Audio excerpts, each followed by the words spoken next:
அண்மை செய்தியாக பார்த்து வருகிறோம். கர்நாடகத்தில் தனியார் நிறுவன வேலைவாய்ப்பில் 100% கன்னடர்களுக்கே என்று அன்புமணி தெரிவித்திருக்கிறார். இது தொடர்பான மேலும் விவரங்களுடன் இணைகிறார் எமது செய்தியாளர் பாரிகார்த்திக். வணக்கம். மேலும் விவரம்.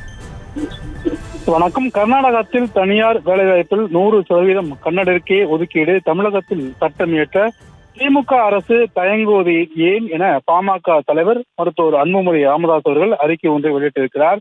அந்த அறிக்கையின் அடிப்படையில் கர்நாடகத்தில் தனியார் நிறுவனங்களில் உள்ள சி மற்றும் டி பிரிவு பணியிடங்கள் அனைத்தையும் முழுக்க கன்னடர்களை கொண்டேதான் நிரப்ப வேண்டும் என்ற சட்ட முன்வரைவுக்கு அம்மாநில அமைச்சரவை ஒப்புதல் அளித்துள்ளது என்று சுட்டிக்காட்டியிருக்கும் அவர், இந்த முன்வரைவினாலே அம்மாநில சட்டப்பேரவை தாக்கல் செய்யப்பட்டு நிறைவேற்றப்பட்ட நிலையில் தமிழ்நாட்டில் இத்தகைய சட்டத்தை கொண்டுவதற்கான கோரி வெற்றி பெற்ற திமுக அரசு அதை நிறைவேற்ற இதுவரை நடவடிக்கை எடுக்காத ஏன் என்றும் கேள்வி கேட்டிருக்கிறார்.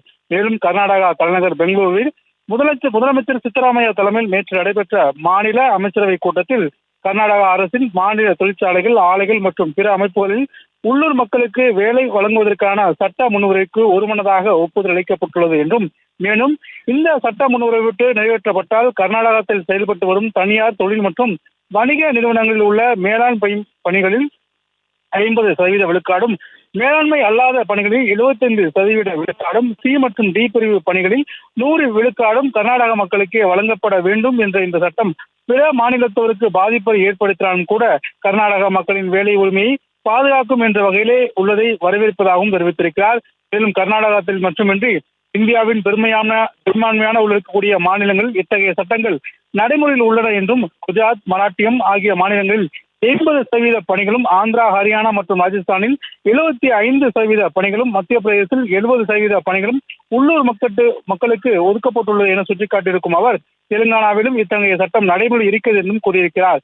மேலும் ஆந்திராவில் சட்டம் இயற்றப்பட்டதற்கான காரணம் கும்மிடிப்பூண்டியிலிருந்து கூப்பிடுதல் தொலைவில் இருக்கக்கூடிய தீசட்டி தொழிற்பேட்டையில் தமிழர்களுக்கு அமைப்பு சார்ந்த வேலைகள் மறுக்கப்படுகின்றன என்றும் குறிப்பிட்டிருக்கிறார். மேலும் 2021 சட்டப்பேரவை தேர்தலின் போது தமிழக அரசு தொழிற்நிறுவனங்களில் 75% வேலைவாய்ப்புகள் தமிழருக்கே வழங்க சட்டம் கொண்டுவரப்படும் என்று உறுதியளித்தது. ஆனால் 3 ஆண்டுகள் நிறைவடைந்த பின்னும் இன்னும் அந்த சட்டம் கொண்டுவரப்படவில்லை. காரணம் என்ன என்றும் கேள்வி கேட்டிருக்கிறார். மேலும் தமிழ்நாட்டில் உள்ள தனியார் நிறுவன வேலைவாய்ப்புகளை தமிழர்களுக்கே மட்டுமே வழங்க வேண்டும் என்ற சட்டம் இயற்றுவதில் எந்த சிக்கலும் இல்லை எனும் தடையும் இல்லை. எனவே தயங்காமல் தமிழகத்தில் உள்ள தொழிற்சாலைகள் மற்றும் தொழில் நிறுவனங்களில் மாதம் 40,000 ஊதியம் கொண்ட பணிகளில் 80% விழுக்காட்டை தமிழக இளைஞர்களுக்கே பயன்படும் வகையில் தொடர்ச்சியாக சட்டம் இயற்றப்பட வேண்டும் என்றும் அவர் கோரிக்கை வைத்திருக்கிறார்.